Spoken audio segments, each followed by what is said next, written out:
Let's start off by defining what a job interview is. It may seem at first blush to be very simple. You have someone come in, sit down, you go over the resume, ask them a few questions, ask them to tell them about themselves, you make a few comments, make a few notes, and go on to the next.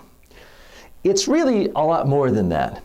But let's start off by looking at the goals. You want to really find out the person behind the resume. You want to find out who they are, see if they would be a good fit. But you also have to sell your organization on this person, because let's face it, for really high quality people, highly qualified people, people who have great credentials, great people skills, great personal skills, they're in demand.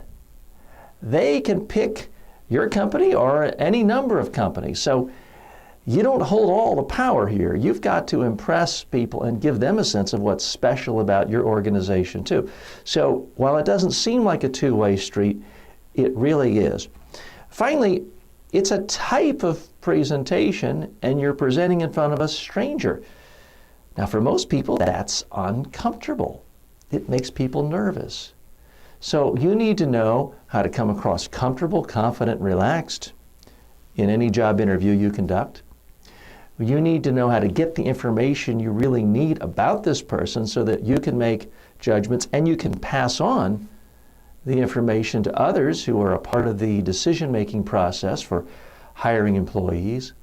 And finally, you need to really sell the main points, the main positive attributes of your organization and your mission to make that person want to work for you. Those are the three main goals that I think you should have for any job interview you conduct. Those are the goals we're going to focus on right here. Let's hop in. Let's start with preparation before the interview actually starts. If someone is taking the time to send you a resume, send you a cover letter, at least do them the courtesy of reading it, being a little bit familiar with it before the actual interview starts. Too many job interviews consist of the person in your shoes, head buried, looking at the resume. So you studied economics at Drake University. Well, do you really have to ask that question when it's there on the resume? I'm not suggesting that you Google this person and spend 12 hours researching them when you've got to interview 20 people for a particular slot. But I am suggesting that you at least spend 5 minutes going through their resume, looking at their cover letter, trying to get a better sense of who they are, so when you do have that face-to-face interview or that interview through Skype video or some other means, that it can be meaningful. You can go deeper. You can dig deeper than simply what's on the resume, because you don't need an interview to just go over someone's resume. You already have that. So that's the first bit. Really prepare. The other thing I need you to think about is, what is it you're looking for of all these applicants that will distinguish one from the other?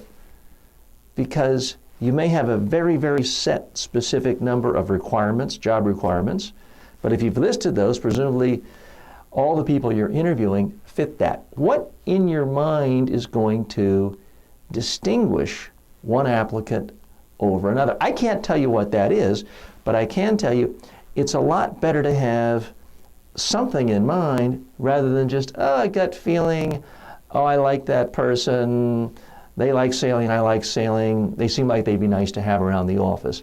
Too many hiring decisions are based quite often on arbitrary things like that. So I want you to have a particular vision for what would be the ideal candidate for this job. That way, as you're asking specific questions and open-ended questions, you can get a better sense of whether this would be the perfect fit, or at least the best fit for that job. So that's your first bit of homework before the interview even starts.